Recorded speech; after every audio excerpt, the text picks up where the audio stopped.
This is chapter 15 of American history. Let me share my screen with you.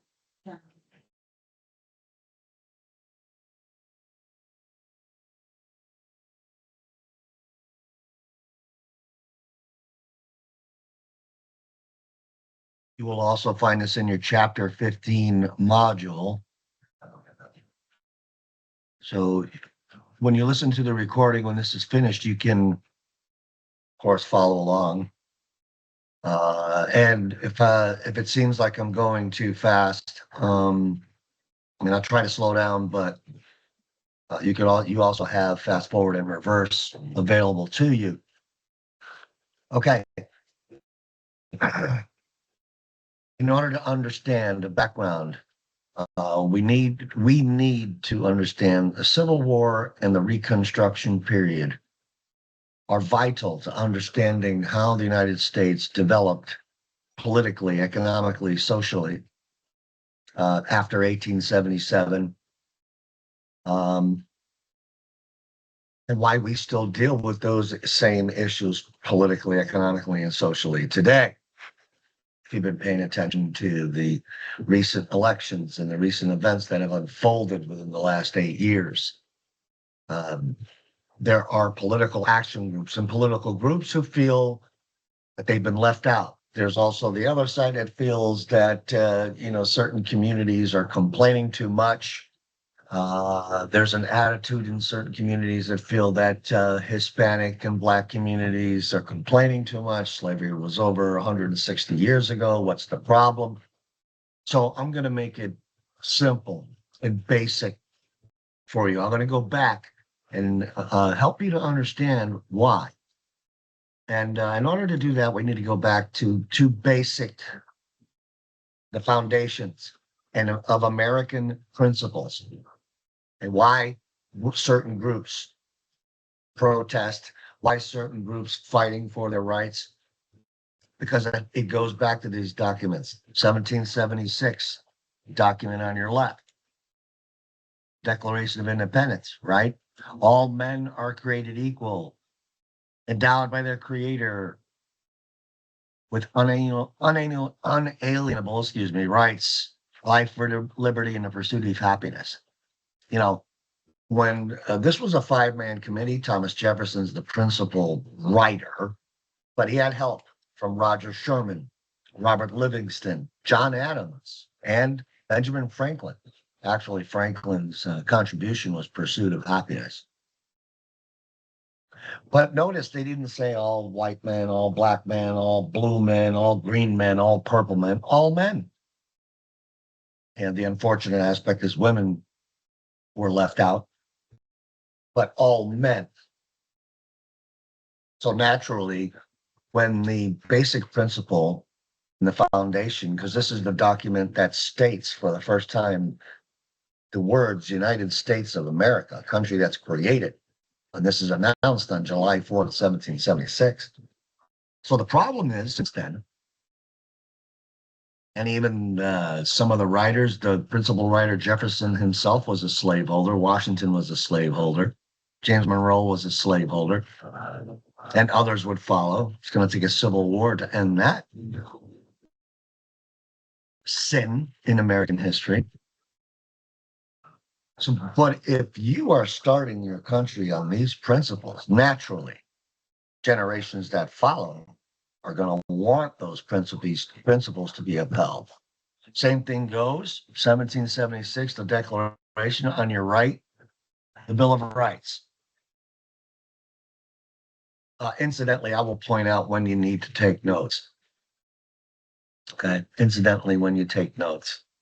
And these PowerPoints and these video recordings all form the basis for what is on final exams and tests and so on and so forth. All the assignments that you've done will do complement the videos that are in the modules, complement, but the gist, the 99.9% if you've already taken test 1, test 2, and then the final exam are all come from these videos and me reviewing these PowerPoints. All right, so you look to your right and you have the Bill of Rights, freedom of religion, speech, press, assembly. So rights that should be afforded to all citizens. You write this down on a piece of paper and you promote these foundations and principles. Naturally, if groups, and that has happened in American history, certain groups get alienated. And yes, they're going to protest. Well, they have the right to, according to Amendment 1. How about Amendment 6, right to fair and speedy trial? There's a cynicism in this country that if you have a lot of money, you can get away with murder. You can get away with, the wealthy get away with it. Well, that's not supposed to be that. And if you're poor, you're not going to get the quality representation you deserve. But Amendment 6 says so. And at various times in American history, especially with the Black and Hispanic community, also Native Americans as well, that Amendment 6 has not held true. And later, the amendments 14 and 15, very important additions, amendments to these first 10. When we get to 13, 14, and 15, hasn't applied to everyone. So naturally, you're going to have groups. American history is all of history. I can tell you in 3 words is triumph and tragedy. And they happen simultaneously. There's a lot of triumph, a lot to be proud of. Then there's a lot of tragedy, a lot to be ashamed of in our history as well. So with that, let's give you the background. We're talking about 4 indirect causes of the Civil War. I have these circled for you. These are indirect. They create tension, but they're not necessarily going to make the country split and 2 sides take up arms against each other. Number 1, sectionalism. This basically means a different interests, and there's an identity that goes along with the regions. Northerners are going to feel, hey, yeah, I'm a Yankee. I'm from the North, and they take a certain pride in that. And Southerners, with their Southern way of life, will develop traditions of their own that they're proud of. And they're going to be, even though there's business being done, especially with cotton, the northern factories and textile mills need the cotton, kind of hypocritical in a sense that they will, on a moral basis, want to abolish slavery, but at the same time need that cotton to run their factories. And it gets a little complicated, but a sense of regionalism or sectionalism here. So there's division and mistrust between the 2 regions and sections. Same thing. The second indirect cause is the argument that many future Confederate leaders, Southern historians, even some academics today will say that, well, the Civil War was fought over states' rights. The states in the South wanted to, it's called state sovereignty, rule themselves without any kind of national government interference. And the North, for the most part, Northerners felt that the federal government did supersede state power. Now, there are powers between the federal government and the states that are shared. And then there are individual powers that states have on their own. For instance, like driver's licenses and Department of Motor Vehicles, speed limits in certain parts of the state, so on and so on, drinking age. Okay. Even though most states adopted the age of 21 as being the drinking age, there in the 70s, you could, certain states as 18, certain states 21, some states 17. But after, throughout the 80s and 90s, it all went on the same page. But understand this federal power over states And then the southern states that want to uphold state slavery, arguing that federal government doesn't have the right to, becomes a complicated issue. But it was settled when the Constitution was written in 1787 and then went into effect in 1789. When it was ratified in 1788, and then when George Washington takes the oath of office in April of 1789, the Constitution goes into effect. But before that, after the American Revolution, there was an agreement known as the Articles of Confederation, which basically left 13 states on their own. Okay. But there was no national government to tax, pay back debt. Each state had to pay back its own revolutionary debts. Each state had its own currency. That would have been a nightmare. If you had to travel from Georgia to Massachusetts, let's say on business, each state you went into, you'd have to exchange your money. Your money could lose value or gain value, depending upon. There was a rebellion in 1786 in Massachusetts. Shays Rebellion. Daniel Shays leads a bunch of Massachusetts farmers who refused to pay a tax at the state of Massachusetts, but the Massachusetts state militia put that rebellion down. And what it did though is it scared the other states. Well, what if it happens here? We have chaos, and the United States will be done for. All this 13 states operating separate. That's why there was a call for a constitutional convention to originally amend the articles, but then they just scrapped the articles altogether and decided there is a need for a strong federal government. And they all agreed when the Constitution was signed and then ratified as a contract that the United States would be bound together. And if there was any issue between state power and federal power superseded state power. And here's some proof for you. Slide 8 here. It proves that the Commerce Clause from Article 1, Section 8, that Congress does have the power to regulate commerce with foreign nations and among the several states and with the Indian tribes. How does this apply to slavery? Well, if you're a slave and you're sold in let's say, Norfolk, Virginia, okay? You're a slave, you come off the ship, 25 years old, you get sold for $1,500. At that time, right before the Civil War, a young 25-year-old man was worth about $1,500. And a young woman around the same age, or between 18 and 25, would be about $1,000. Children, 500. But in any event, the relevance of what I'm saying is that if I'm purchased by a plantation owner, and they held auctions several times a month throughout the year. So you bought, and then from a plantation owner in Virginia, and then that plantation owner takes you through North Carolina, South Carolina, into Georgia. That crosses state lines. Once it crosses state lines, as it says, Congress has the power to regulate commerce.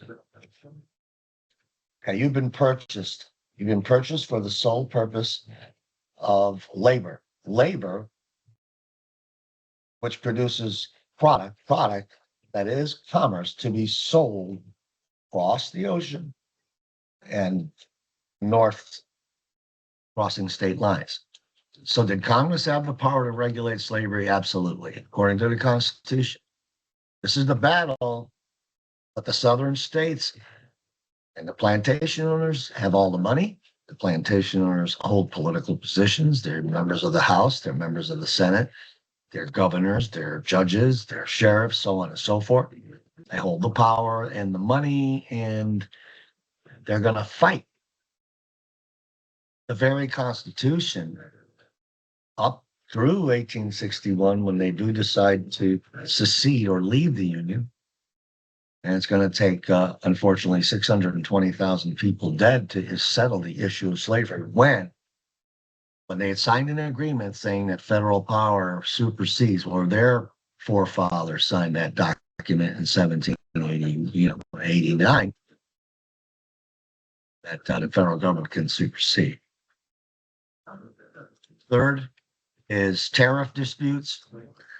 Northerners manufacturing mostly uh, supported high tariffs so that Americans would purchase their American-made goods and not foreign goods. Foreign goods would become more expensive.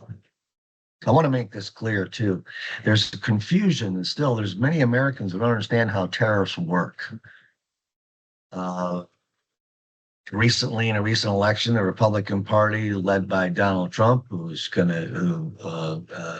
deciding that they're going to put so high tariffs on China and high tariffs on Mexico and other countries. And people are thinking that China or Mexico, for example, are going to pay us to buy their goods. That's nonsense. Doesn't make any sense. For instance, if I own a business and I want to sell you my goods, and you turn around and tell me, well, you got to pay a tax if I'm going to buy your goods, I'd be like, no, I'm taking my business elsewhere. That doesn't make any sense. Ladies and gentlemen, you pay the tariff. And in this day and age, a lot of products are made outside the country.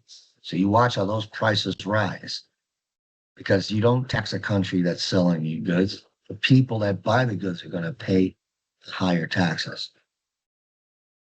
Okay? Products that come from Taiwan and China and Mexico. Many goods are purchased by Americans that come from Mexico. And those prices will go up. So you're paying, not Mexico. They're not going to pay it, or China. In this case, and many goods are made in America. This protects American products. So that would help them. And foreign goods would be more expensive based on the tariff. Tariff is a tax on imported goods. Okay, so let's understand that. Now, the Southern economy, Southerners don't want a high tariff. Southern plantation owners prefer to buy and fill their mansions with the finest European, furniture, fashion, you name it. So they don't want, and also they don't want countries to turn around and put a tariff on, especially cotton, because maybe their citizens in Europe won't want to pay, and that cotton will lose its value. So it's not, this creates tension, but it's not going to make young men on both sides of the coin, Union or Confederate, take up arms and kill each other. And of course, different economies. And you can tie some of these together, but there are four. Southern economy is based on agriculture, Northern economy, manufacturing, technology, most of the transportation.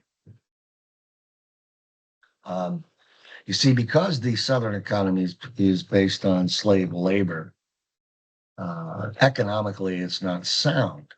All the money's held by the few. It doesn't get reinvested into the infrastructure, building railroads, bridges, making transportation better, establishing more manufacturing of their own, because the plantation owners don't understand basic economics. They would probably be better off freeing their slaves, making slavery obsolete, making the slaves, paying the slaves as labor, or renting out a parcel of their land and taking a portion of their crops and acquiring more land. Slaves that are being paid and have money will purchase goods, and their money will be taxed, and they can turn around and the cycle continues. That's how the Northern economy was more successful, more abundant, more diverse. And but Southern plantationers couldn't grasp that concept. And we get to the true cause. You get the true cause of slavery. The true cause of the Civil War is slavery. And the question here is, only 25% of Southerners owned slaves, leaving 75%. And it's very important to understand that those 75% who don't own slaves are going to be willing to take up arms to fight for the cause of which they do not They don't own slaves. Why would they fight for the 25% who do? And there's two reasons. One, as the United States is expanding, territories are becoming states. Land is cheap at that time.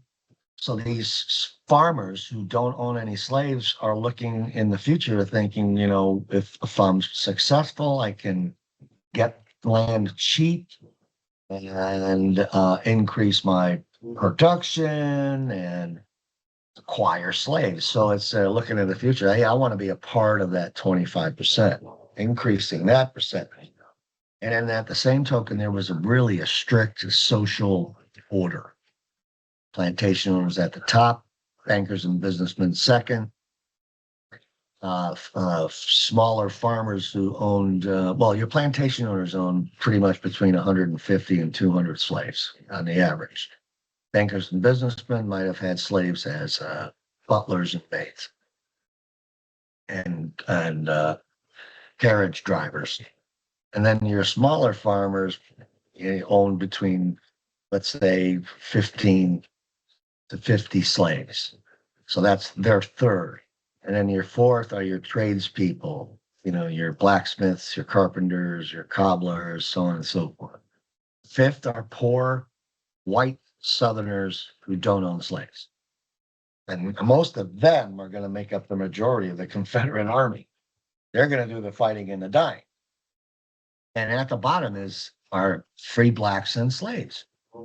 There was a small percentage of free slaves in the South, namely in major cities like Charleston, South Carolina, and New Orleans, who were successful at this time. Very rare, but they were there, and they're going to play an important role after the Civil War.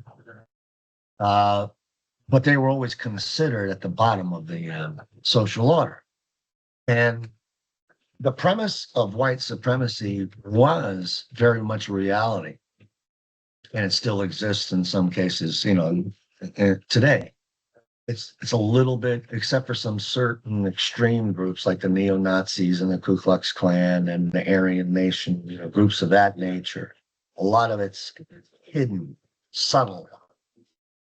But it definitely existed. And the premise of white supremacy came about really with the science of eugenics in the 19th century. Eugenics is basically a study of races.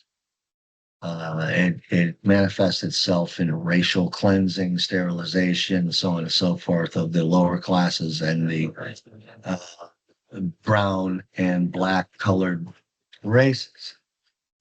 And people bought into this science, which has since been debunked, disregarded in the science and the academic world. For the most part, there's still a small percentage that still believe in it, but for the most part, it's not. And it ranked the white Caucasian races at the top and the brown and black races at the bottom. People really believed it. So to maintain that level, to make sure that slaves and then later free blacks stayed at the bottom was this is where the hatred and the racism will come from. You have to be better than them. That was the mentality. And the plantation owners are going to use a propaganda campaign to make sure that those poor white farmers realize that they have to think that they're above free blacks and slaves.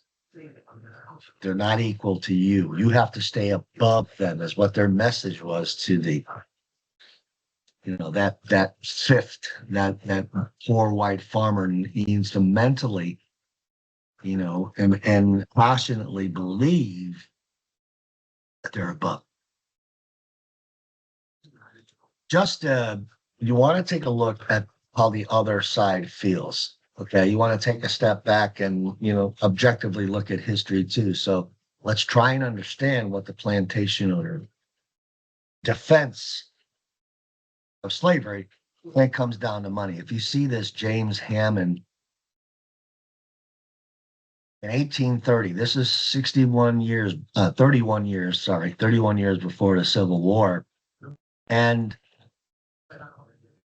He did a little bit, he did some research just in the state of Virginia alone. There were 470,000 slaves worth $94 million. Now that's 94 million in their time. I've had students calculate the exchange rate from, what is $94 million in 1830, the equivalent of today, and it's $3 trillion. So it's 94 million in 1830. Now you combine that with the value of homes, you're looking at 206 million. And it's $300 million. Now, how many of you would gladly let go over maybe ethical or moral issues of a $300 million,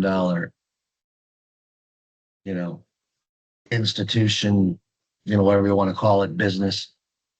And James Hammond felt, and he proposed this to Congress, well, if you ever think of ending slavery, then what we want to do is get $2.4 million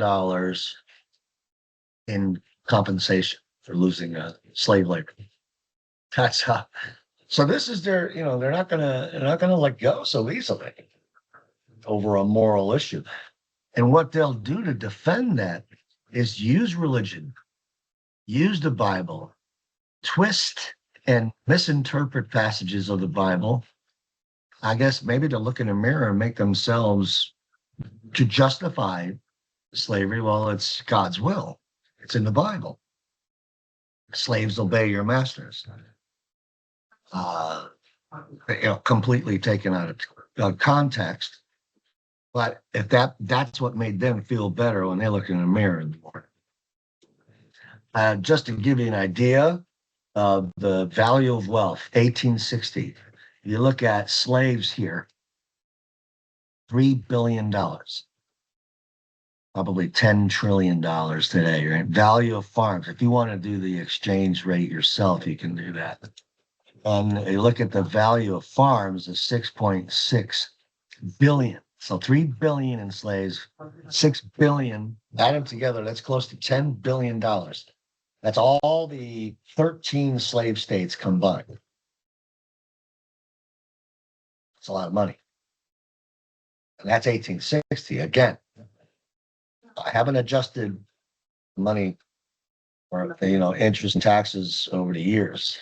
That is that money, 3 billion at that time, which again, to do the exchange rate, is probably $10 trillion. And those that argue that the Civil War is not about slavery, well, I found and did research when the 11 Confederate states secede or officially leave the United States of America and form their own country here. Right here, you see I do the little map so you get a visual idea. So you have the U.S. up here, and these are the Confederate states. They wrote their own constitution. CSA is Confederate States of America. In all such territory, the institution of Negro slavery shall be recognized and protected by Congress. There you go.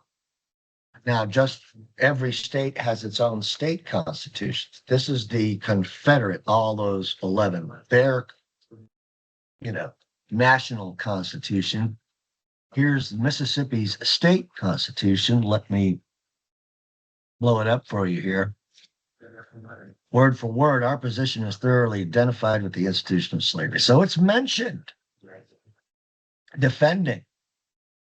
You read down, I'm not going to read all of it to you. These products are peculiar to the climate verging on the tropical regions, and by an imperious law, that law of nature, none but the black race can bear exposure to the tropical sun.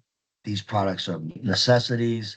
Blow at slavery is a blow at commerce and civilization. That blow is long aimed at the institution and was at the point of reaching its consummation. There was no choice left us but submission to the mandates of abolition or a dissolution of the Union, whose principles have been subverted to work out our ruin. Meaning, basically, the cause of the United States and abolishing slavery is going to ruin us, is what that comes down to. you have 6 events that will lead to the Civil War. Those were, I gave you 4 indirect causes of the Civil War. And then the main direct cause. So you have 4 indirect causes, the sectionalism, the states' rights, the tariffs, and the different economies. Then you have no doubt the cause is slavery. I'm not going to dance around the subject, and it's the truth. But now you need, those are background. All of that's background. Here are events, and these most likely will be mentioned or have been mentioned on all your, in your tests, tests that you will take, tests that you have taken. Number one is the Compromise of 1850. Now, there have been a balance of 11 free or 12 free and 12 slave states. Now, how that works in Congress is that, in the House of Representatives, Northern anti-slavery representatives will have the advantage in the House of Representatives because membership is based on population and the North is more populated. But because there are 2 senators from every state, if they're both even, the Southern plantation owners, who I mentioned before, who are also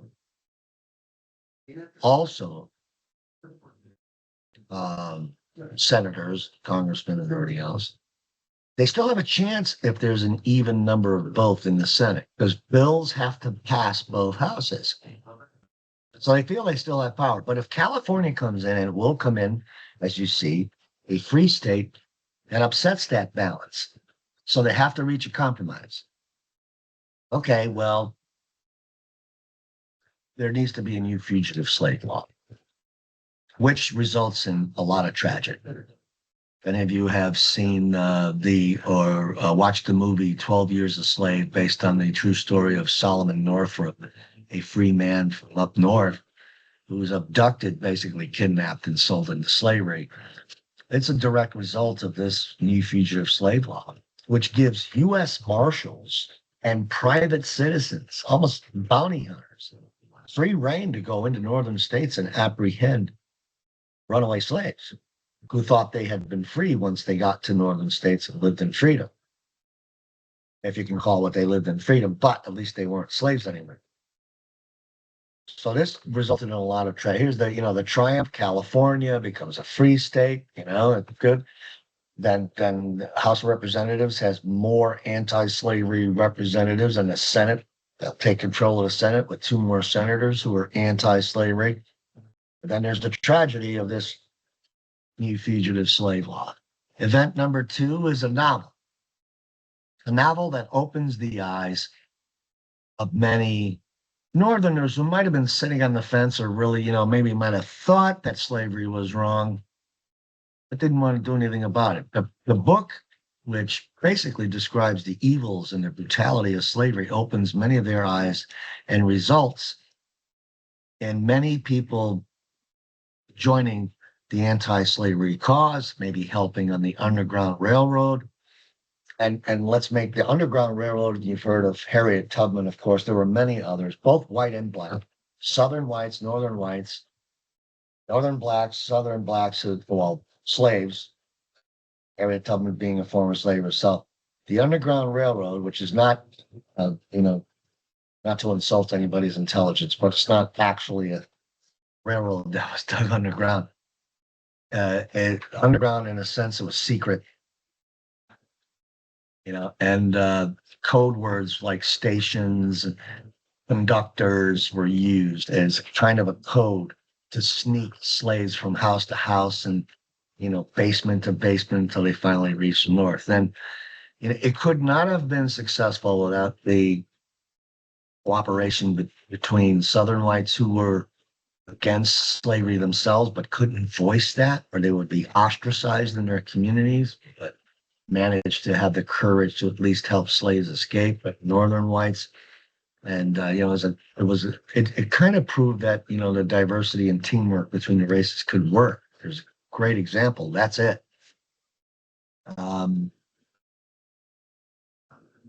The Kansas-Nebraska Act. Kansas and Nebraska are trying to apply for statehood, and the question is whether slavery should spread or not. Senator from Stephen Douglas from Illinois, who was a Democrat, who was against slavery but didn't want his party to split, because that's one point. At this time, the South was solid blue, solid Democrat. They were called Dixiecrats. And, the Democratic Party supported slavery. That's quite different. That's a point I need to make. The Democratic Party of that time, way different from the Democratic Party today. You'll see that transition. And there will be a transition in the 20th century where the Democratic Party will move more towards freedoms and civil rights. And the Republican Party, which was born actually that year, 1854, of anti-slavery, Republican Party of that time period is way different from the Republican Party today. You'll see the transition occur as the years go on.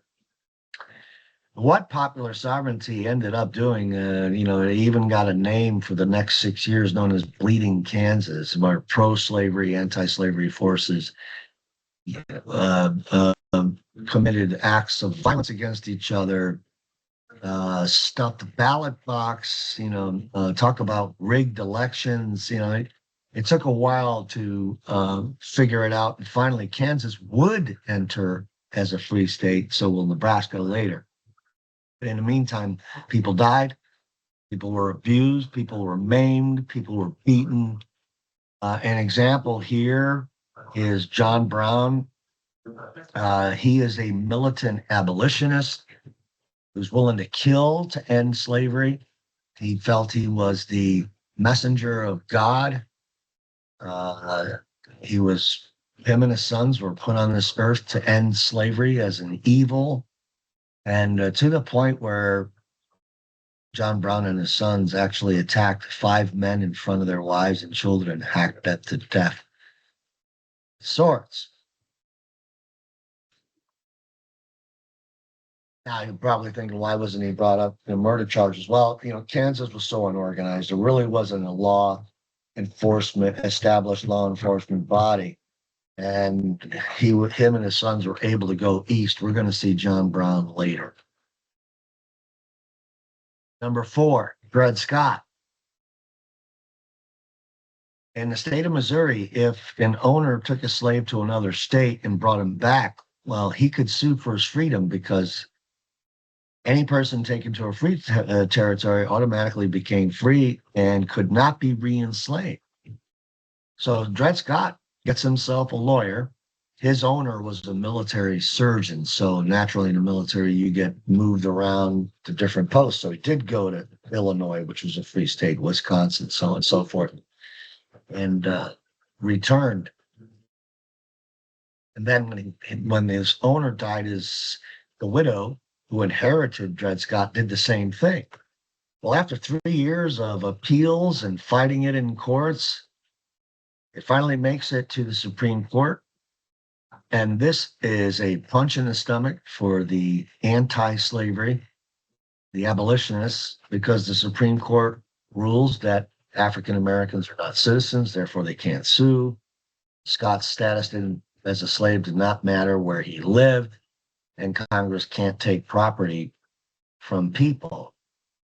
Totally ignoring the Commerce Clause, right? The Commerce had the right to regulate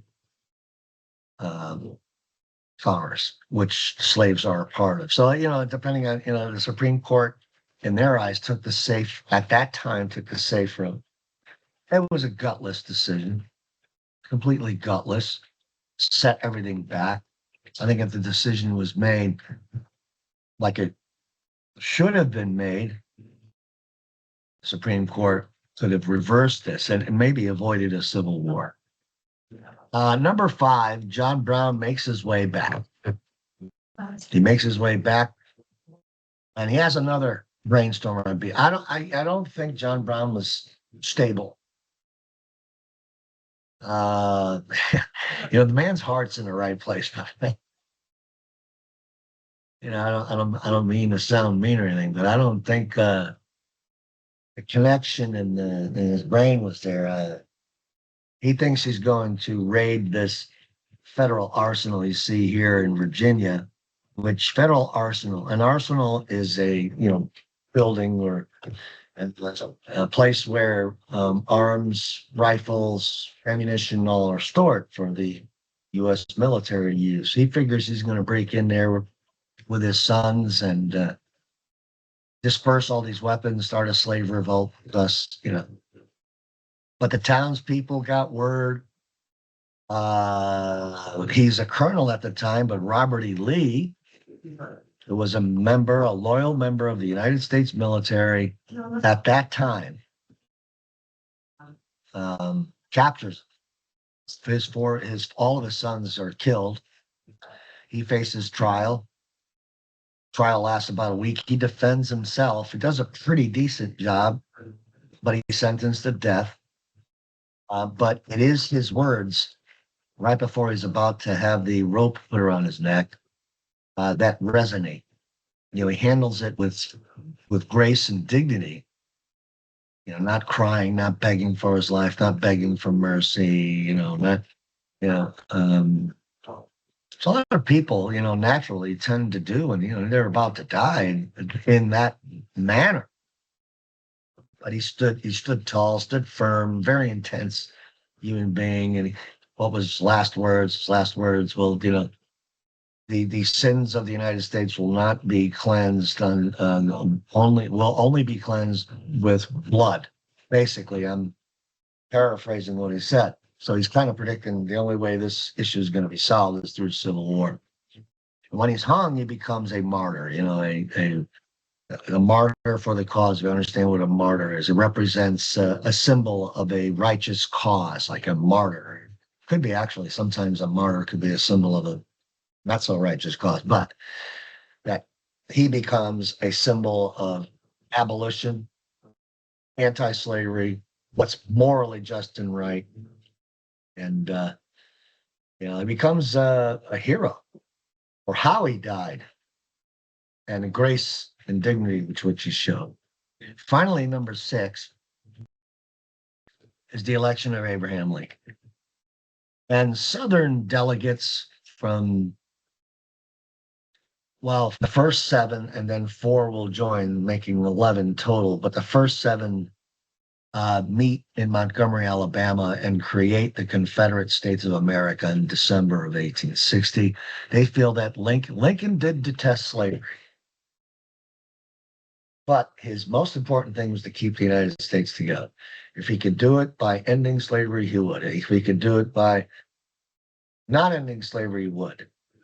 He was also trying to send messages out that, look, for now, the states that already have slaves would be allowed to keep them. He was dead set against it spreading into the new territories. The United States in the 1860s, not the United States today, but still the West needed to be developed. And unfortunately for the Native Americans, they'll be the next tragedy, but the belief was, manifest destiny. The United States is destined and by divine righteousness to occupy sea to shining sea. But, the Southern delegates did not want to hear it. They hated Lincoln. They despised him. And so they would form their own country. So this is the basis. So we do have South Carolina would be the first, followed by Mississippi, state of Florida, Alabama, Georgia, Louisiana, and Texas. In February, they officially become the Confederate States of America. Now, the original flag is known as Stars and Bars. That's the official and original flag of the Confederate States of America. Most of us associate the Southern Cross, which is the flag of the Army of Virginia. And flags in the Civil War represented the Army groups, so they could differentiate themselves from each other, and they could also know who's friendly and who's not. A battlefield in the Civil War would be full of smoke and noise. Sometimes it's hard to differentiate, the movements of the enemy and friendlies, people on your own side. Flags were used to designate, possibly see these flags through the smoke, so you know where everyone is. And that's the Southern Cross. It'll also be the flag of the Army of Northern Virginia. It will be the Ku Klux Klan that will revive this flag because it died when the Civil War is over. The Union's going to win the Civil War, obviously. We're 50 United States of America now, but it's the Ku Klux Klan that revives this flag. And here's a flag, right? I say we still deal with the political, social, and economic issues. Here's one of the issues. It's very controversial. There's, over the last 15 to 20 years, South Carolina, that used to be South Carolina state's flag, they took it down. Monuments have been taken down that held Confederate generals, slave owners themselves, in high regard. They've been taken down. But there's a group that feels that the flag represents, Southern heritage, Southern pride. It has nothing to do with slavery. It's a polarizing symbol. And on the other side, and this is today, right now, there's another side that feels it's a symbol of racism and slavery. So you see, this is how that period still affects us to this day. And then Reconstruction, the period after the Civil War will. There's a list. So you have your first 7 up to Texas. And then there was an attempt known as the Crittenden Compromise, but Lincoln turned it down. That would continue, slavery and allowed for the spread of slavery gradually. It's not, it's important, but Lincoln turned it down. And he calls for volunteers. When he calls for volunteers, if you look at the time period, he calls for volunteers to fight, and these 4, Virginia, Arkansas, Tennessee, and North Carolina, were really thinking about whether they should or not. Once Lincoln calls for volunteers, oh, okay, so it's going to be, brother against brother, American against American. Oh, well, we're joining the Confederacy, so you get 8, 9, 10, and 11. Missouri and Kentucky were slave states, but they could never vote a majority to join the other, and they will be known as border states. Slave states that remain, and right here, slave states that remained loyal to the Union and were allowed to keep their slaves. Might want to take this down to the first president and vice president only, first and only president and vice president of the Confederate States of America, Jefferson Davis, and Vice President Alexander Stephens. Controversial character. And there is only one person in American history that has more middle school, grammar schools, middle schools, high schools, and monuments named after him. And that's George Washington. Robert E. Lee is second. But here's a man who decides to fight for the Confederacy. He basically resigns his United States commission as a colonel, becomes a general in the Confederate Army because he felt more loyalty to the state of Virginia than his responsibility, sworn responsibility to be a United States soldier, general. Well, Abraham Lincoln actually offered him the job to be commander of all Union armies. And Robert E. Lee waited to see what his home state of Virginia, and what he ultimately decided was, I'm not going to fire on my own Virginians. I'm not going to fight against my Virginians. So there's that sectionalism I mentioned before. I think you would find more Northerners to say we're Americans than you would Southerners. at this time. Southerners would be like, I'm a Virginian, I'm a North Carolinian, I'm a South Carolinian, I'm a Georgian, I'm a Tennessean, you know, I'm a Razorback, I'm an Arkansas, I'm a Texan before they would say I'm an American. That's the difference. And I mentioned before the battle flags, right? So you see the Southern Cross. That's this is the flag that's you know most polarizing. But Army of Virginia. This is the flag that would fly in front of Robert E. Lee's armies. You see this way of designated and differentiating between each other. Southern Cross actually is borrowed from part of the British flag, which the British flag is made up of three symbols. St. George, which represents Great Britain, St. Andrew, which represents Scotland. That's the cross right here, the crisscross. Okay. And that's one they borrowed. St. Andrews and St. Patrick represents Ireland or Northern Ireland. And since many of the Confederate soldiers had Scottish and Irish descent, they went with St. Andrew in Scotland. Abraham Lincoln's a military novice. He really only spent 2 weeks in the Illinois militia. Jefferson Davis's experience. But the great thing about Lincoln is his ability to change, his heart, mind, his ability to delegate, his ability to put the right people in the right places.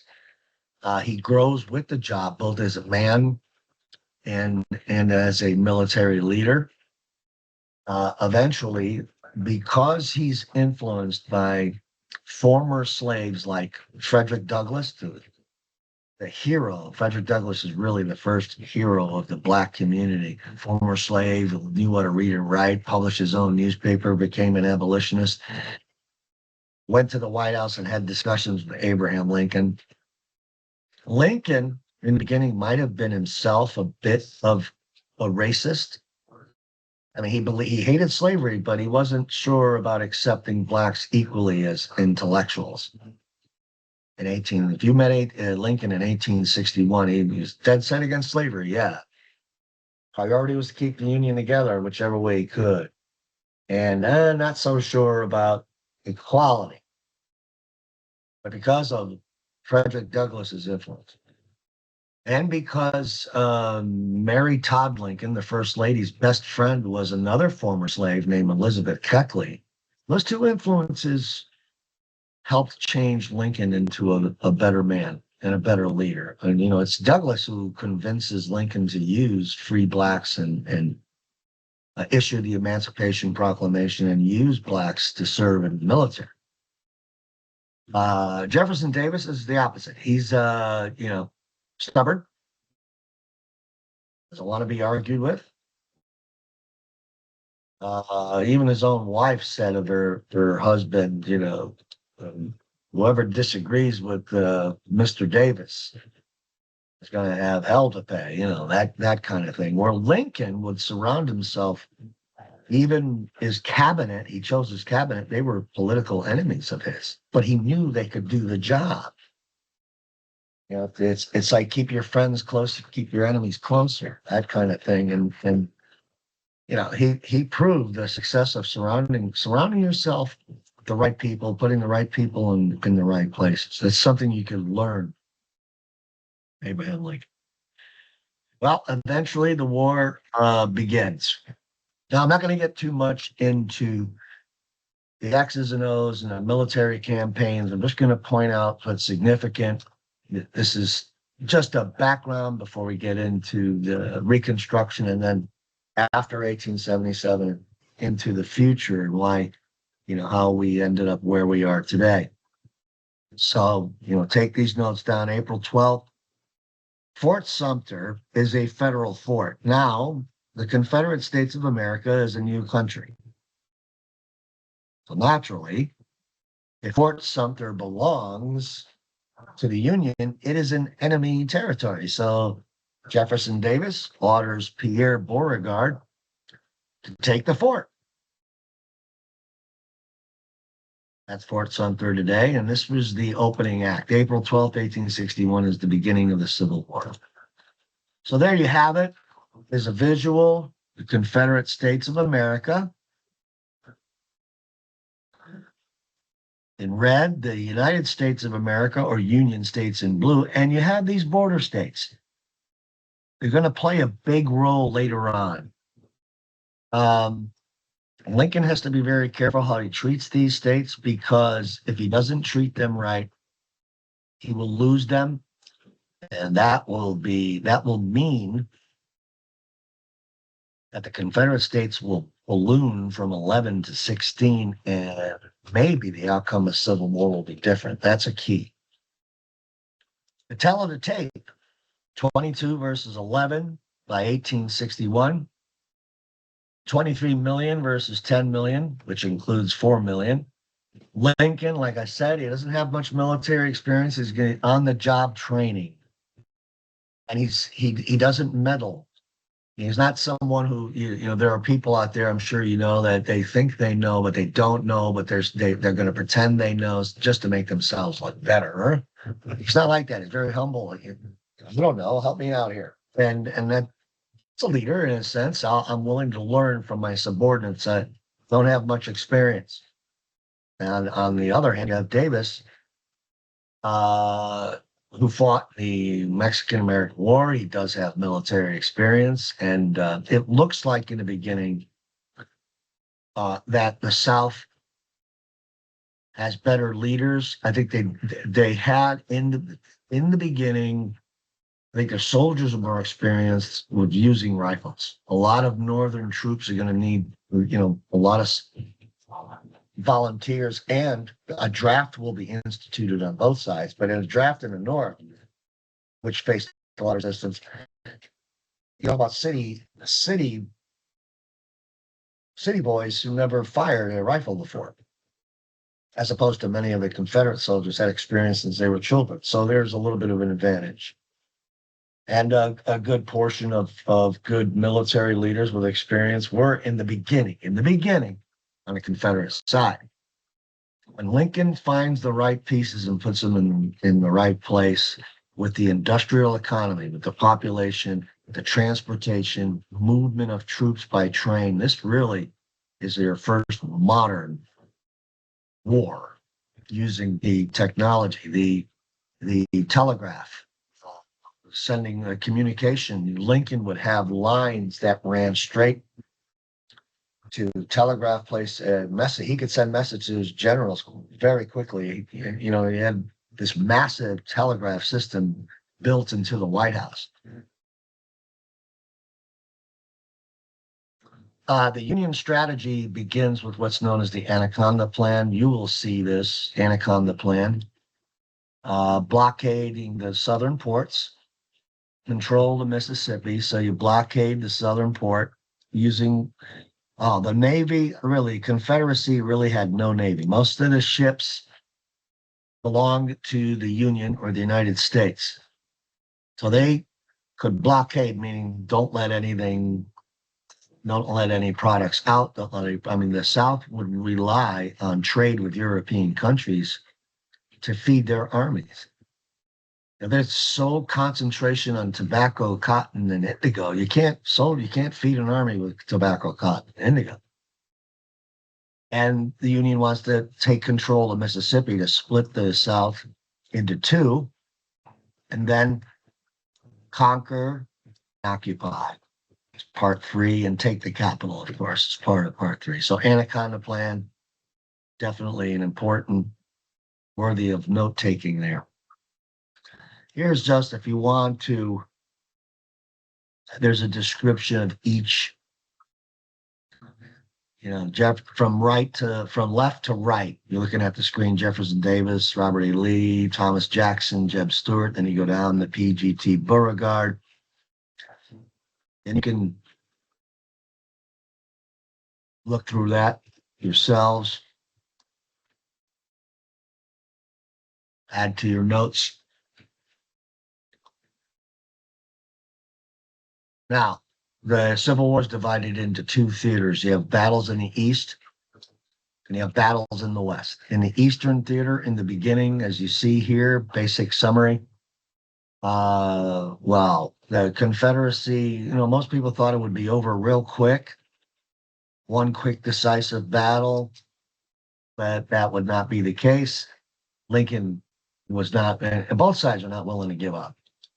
Especially Lincoln, knowing that he has the manpower, he has the industry.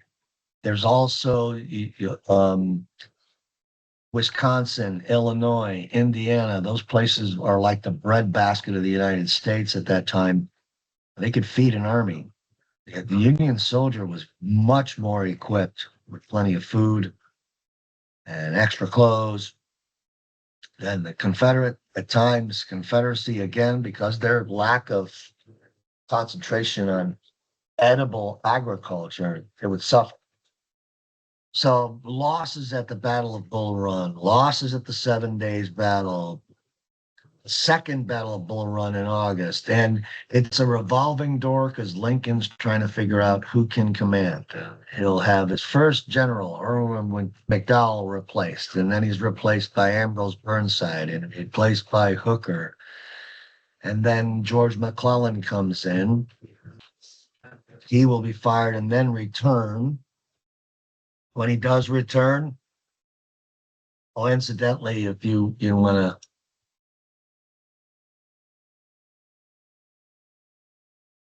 the first metal ships, that's why I'm saying the Civil War is the first modern war. They decide to put metal siding on wooden ships. This changes the Navy forever. Battle of Hampton Roads, if you want to read this, the Merrimack, or the Confederate state ship Virginia, versus the Monitor, which represents the Union. They fought to a draw, but it'll change naval warfare forever.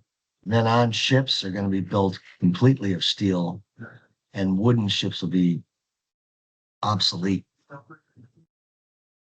Battle of Antietam, you want to take note of this. George McClellan and his second comeback. So Lincoln's going through this revolved door. And one of McClellan's problems is his overcautiousness. And he, every time he faced Robert E. Lee, he outnumbered him 2-1, but he didn't think so. Of course, McClellan's men loved him because they had a better chance of living because he never really used them. And Robert E. Lee, again, this brother versus brother. Many of these commanders on both sides knew each other, went to West Point together, fought in the Mexican-American War, and they kind of knew of their reputation or actually knew them personally. Kind of strange in a sense. So Robert E. Lee took advantage of McClellan's cautiousness and outflanked him, outsmarted him. But at the Battle of Antietam, it's just that McClellan had such a larger army, even though he lost more casualties, as you see there, he can afford to. I mean, I know we're talking about human lives and not, just statistics, but he could afford, because he could replace them and replenish his army quickly. Remember, you're drawing from a 23 million population. The Union Army would grow to be 2-3 million. I think the Confederate Army, at best, never went over 500, 600,000. So that's a heck of an advantage. So if Robert E. Lee loses 10,300 casualties, he can't replace them right away. It looks on paper, but after losing 10,300 casualties, Robert E. Lee retreats. And the Battle of Antietam is very important because the Confederates were counting on Britain to help. And they figured if they could win a major, major battle, that the British would side with them. And the fact that the British were their biggest cotton buyers. They were counting on Britain, maybe to take revenge for losing the American Revolution. But Britain, Parliament and the King and Britain realized that, well, we outlawed slavery in 1833. how would it look if we support a country militarily that's fighting to maintain slavery, a moral issue which we had gotten rid of peacefully? And there's an irony in history, right? We're the country that proclaims, all men are created equal and freedom and independence and so on and so forth. It takes our country a civil war over 5 years, 5 Aprils, 620,000 people, where Mexico and other Central and South American countries outlawed slavery in the 1820s. Britain outlawed slavery in 1830. Even Russia emancipated their serfs before the Civil War peacefully. Not a shot being fired. And the United States, ironically, has to go to war. Lincoln feels it's time to issue January 1st, 1863, the Emancipation Proclamation. Now, it's important to understand the details here. The Emancipation Proclamation did not free all the slaves. The 13th Amendment will do that. Emancipation Proclamation freed slaves only in the states of rebellion or those that have seceded. See, this is what I was talking about, how Lincoln has to handle the border states carefully. If Lincoln frees all the slaves, because I know there's some of you out there who might be thinking, well, morally, he should just free them all. Well, this is tactful. He has the 13th Amendment in his desk drawer. He knows eventually the Union's going to win, and then he can sign the 13th Amendment into law once it passes all the states. They won't have a choice at that point. But for now, don't antagonize the border states. Because if he does free all the slaves, this could change the outcome, the future of the war in favor of the Confederacy. And then, well, we're going to deal with slavery into the 20th century. It's the smart move at that time. And it worked. What else? Part of the Emancipation Proclamation and the influence of Frederick Douglass, all black infantry convinces Lincoln to allow free blacks to join the military. Initially, they were, and it would happen at times through World War I, through World War II, that blacks were cooks, basically serving menial jobs, digging holes and latrines, But it's Douglas who convinces Lincoln at this time, and they'll fight. Because part of the eugenics, part of the stereotype is that blacks were natural cowards, lazy and cowards.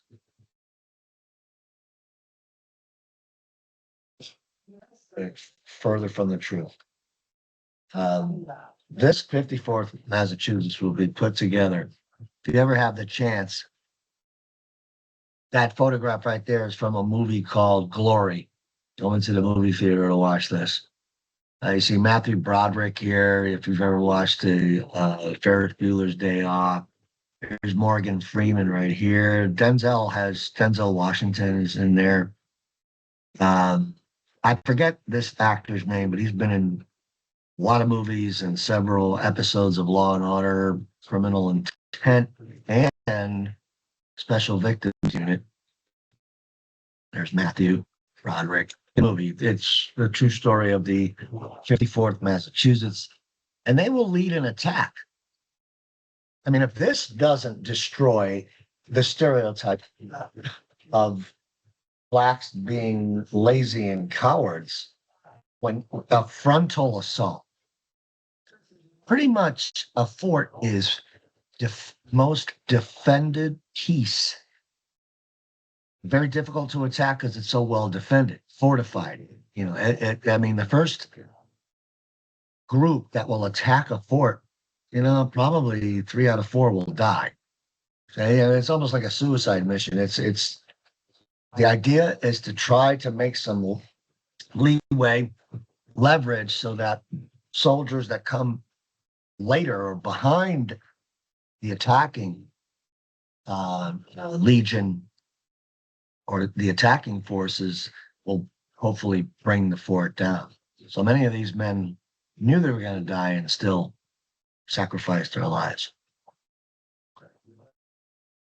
The turning point is Gettysburg. And this finally, by this time, George McClellan is fired for a second time. And Abraham Lincoln finds his man in George Meade. Okay, so he puts the right piece. George Meade is very competent, a fighter, and he's anxious to take on Lee, not afraid to use the advantage of his numbers. And Robert E. Lee, who's at times, I don't know if you know anything about the Civil War, but he's considered a military genius. I don't know about generals that are considered genius. What is a genius? Anyhow, he will make a couple of critical mistakes. Which I think if you're going to be hailed as genius, these are decisions you shouldn't make. And Gettysburg will be a turning point. Last time the South invaded the North. If you look at the key is this third day.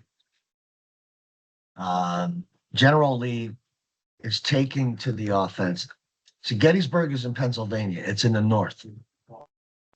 The original strategy of the South was to fight defensively. Let me go back to that slide. Here it is.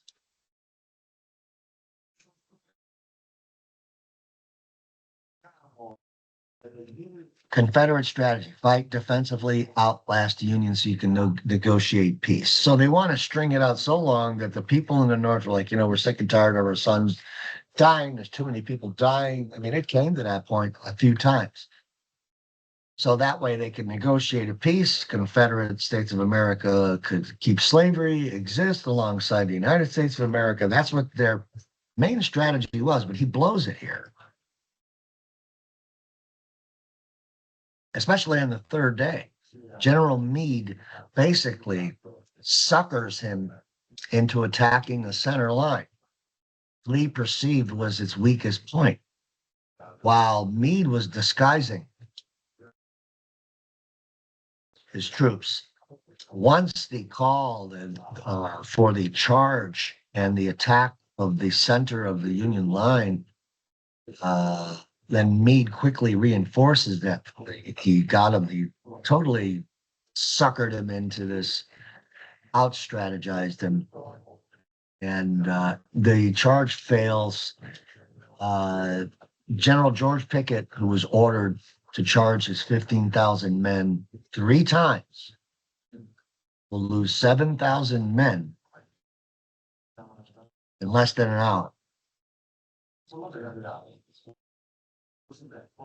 General Lee, after 3 days, 100,000 men on both sides die, couldn't afford this, decides to retreat, and the Confederates will never attack the North again. Lee has to go back and regroup and lick his wounds, and the so-called genius, you don't make that mistake. Stick to the original strategy: fight defensively, outlast, make public opinion in the North turn sour against the war, bring Abraham Lincoln to the negotiating table so you can have your own country and maintain slavery. But he blew it here for the right here. This is turning point. He wants to take a chance. You can only take so many risks with the amount of men and supplies. You can't do that, Mr. Genius. Can't do it. And he paid the price.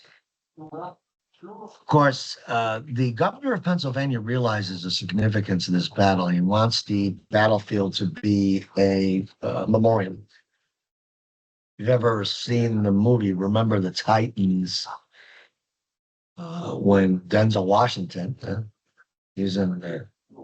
He's the first Black coach of an integrated high school in Virginia. If you don't get a chance, great movie. True story, too. He takes his This football players on a midnight run, and they end up on the battlefield in Gettysburg. That's where Lincoln would give his speech. This is something I would love to freeze and maybe download into an email and send it to every single congressman and woman and senator and vice president and president and say, don't forget this is what you're supposed to be doing up there. This is right. Don't lose sight of your public duty. A lot of politicians at that time looked at their jobs, or for the majority. There's always going to be corruption there, but the majority viewed their positions as serving the public. Now, I think a majority of politicians view it as self-interest. Where could this position get me, make me more money? And lost sight of the government of the people, by the people, for the people. Now we're going to turn to our attention to the West. So pretty much Meade is taking control in the West. And out West, though, the Union has been more successful from the beginning. And there's, the Union had won at Fort Donelson, Fort Henry, Battle of Shiloh, won and taken over control of the city of New Orleans. And then there's another major hub on the Mississippi River known as the city of Vicksburg in Mississippi. They can take control. Now they have control of New Orleans. If you can take control of Vicksburg, you pretty much have control of the entire Mississippi River. And phase 2 of the Anaconda Plan is complete. Ulysses S. Grant is the hero that comes out in the West. Ulysses S. Grant is a fighter. And he's making a name for himself out West. So much so that there are other generals who become jealous, just like anything, human nature, same thing, I'm sure there are people you work with or people get jealous of your success at work, so on and so forth, even though you're working for the same company, trying to, make that company successful. This is the same thing. There was one, Henry Halleck, sends a letter to Abraham Lincoln. There were rumors that General Grant, early in his military career, a couple of times he was drunk on duty. You do it a couple of times, you get in trouble, you get labeled. So Halleck, because Grant is getting the press, he's winning out West, and his name is perfect for the newspapers. Ulysses S. Grant, U.S. Grant, United States Grant. You get it, I'm sure.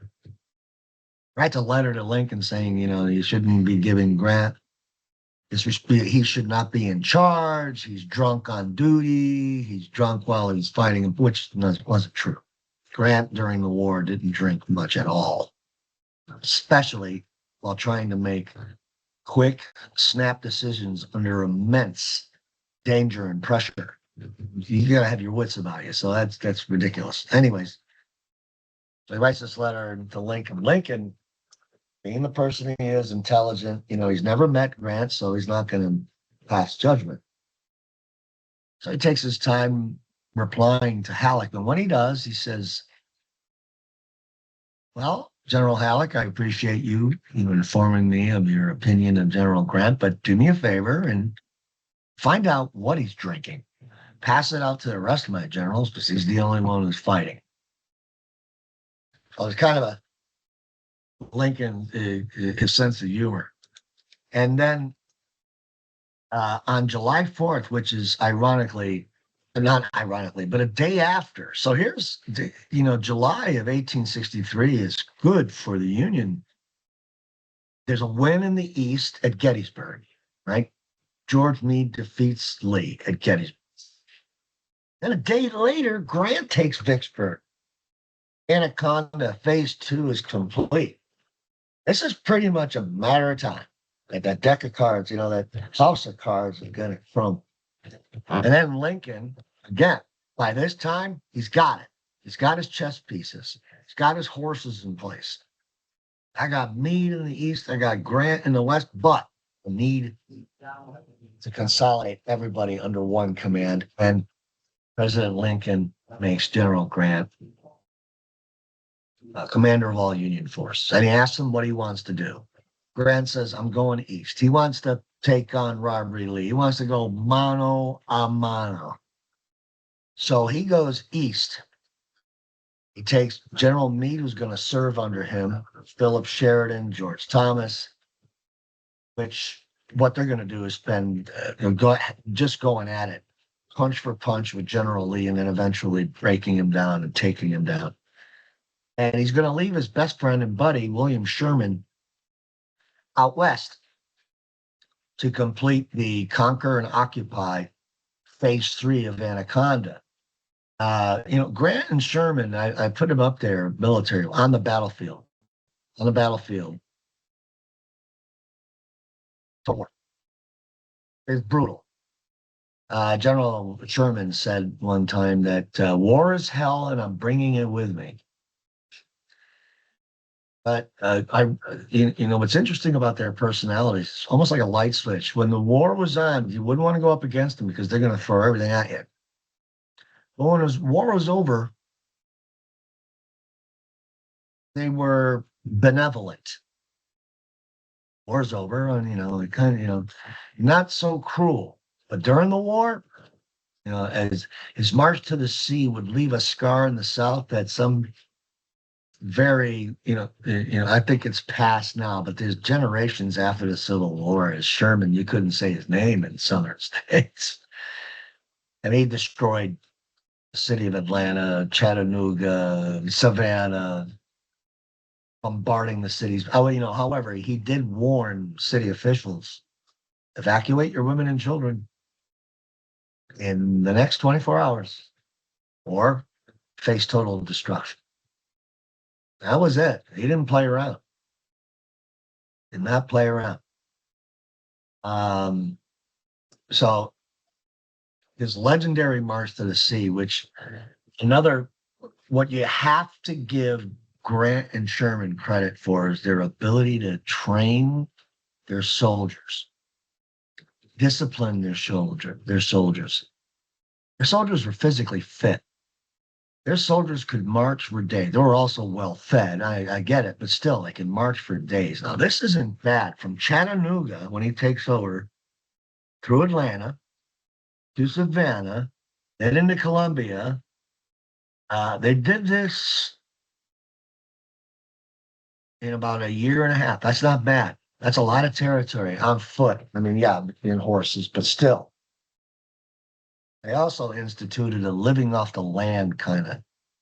Instead of trying to maintain a supply line, because that would slow you down, and with supplies always at the rear, there's a danger of being sabotaged by the enemy in the rear. They lived off the land. They're going through farms. They're going, they could apprehend food by force. Farmers, at gunpoint. Give us your pigs. Give us your livestock. That's all it was. It's war. Grant and Sherman had the attitude, you started it, we're going to finish it. You want to secede from the Union? Fine. You want to fire up Fort Sumter? Game on. Game on. You can't win by, messing around and playing around and deciding, this is too cruel or that's too cruel. No. Win, then fix everything later. And meanwhile, in the East, one of the most, highly intense battles occurred in these 3 days between May 5th and May 7th, known as the Wilderness, a very wooded area of Virginia where Lee and Grant, this is Lee's last chance. He tries to fight off Grant. Looks like he might have, but Grant just had too much. This was brutal because it was a dry May and in a wooded area. So sparks from guns and rifles and could set off forest fires. And so trying to fight, a lot of men would burn to death. in these 3 days. But Lee had to, again, his army, his numbers are dwindling. So Grant leaves a force behind to continue fighting Lee in the wilderness while he takes his army, part of his army, to Richmond and the cat. This is what I mean by total war. Look at that picture of Richmond. Total destruction. And if you take pictures of Richmond, Atlanta, Chattanooga, Charleston, Columbia, New Orleans, they all look the same.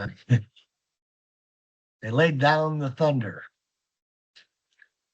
So eventually, in April 2nd, it's time after the fall of Richmond, and that morning, in another part of Virginia, Robert E. Lee decides to send a message to Ulysses S. Grant asking for terms of surrender, because he started with an army of about 80 to 85,000, right around Bull Run in the beginning. Now, 5 Aprils later, he's down to 25. They also had the problem of dealing with desertion, both sides. But he said his biggest problem was not only could he couldn't replenish casualties that he lost, they also had men. That's one of the truths. That's going to one of the myths that's going to come out of the Civil War was the lost cause, how Southern soldiers fought with such pride and honor to defend their cause. Yeah. First of all, their cause was slavery, but this whole honor and courage and everything else, when Robert E. Lee's problem was soldiers deserting and going home because they'd had enough. So there's truth and there's fiction. Okay. But for many years after the Civil War, almost like the losers rewrote history. It's probably the only time in American history where a portion of our country will twist the outcome of the Civil War. The losers, the ones who fought for slavery, to maintain slavery, will dictate the history, and leaving the truth, dust.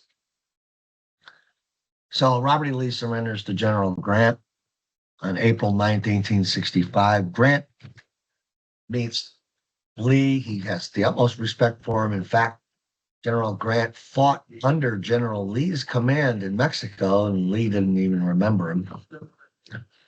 There was a lot of respect shown here. Robert E. Lee tried to get a kind of a jab into Ulysses S. Grant after they signed the papers, and Grant was gracious. He allowed the Southern soldiers to keep their horses and their sidearms. Lincoln didn't tell him to do that. There's a little bit of, maybe this is a foreshadowing of, that a lot of the leaders that started this rebellion, started a new country, wanted to maintain slavery, weren't punished properly. And it starts here with Grant. Oh, yeah, sure, you can keep your sidearms and your horses. Wait a minute. I have to disagree with Grant.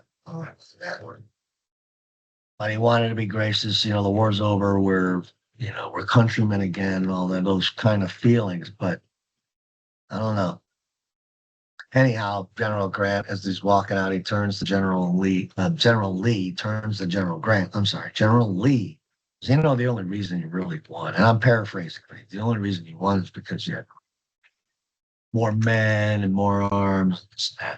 General Grant says, "Yeah, that may be true, General, but if I was in your situation, I never would have made the decisions you made to take the army on the offensive.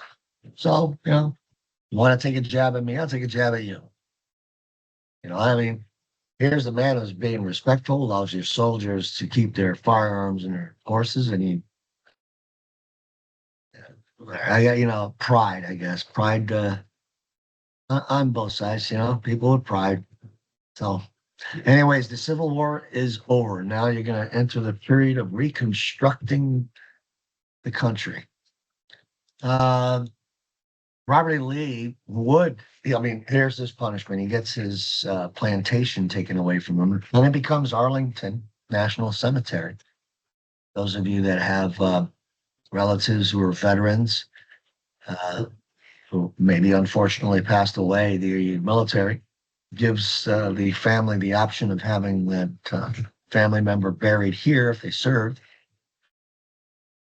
or the body taken home to rest. So there it is, 618,000 military deaths to decide the outcome of slavery, but it's just the beginning. Bitterness, hatred, resentment, suspicion will continue for the next 12 years in a critical period known as Reconstruction.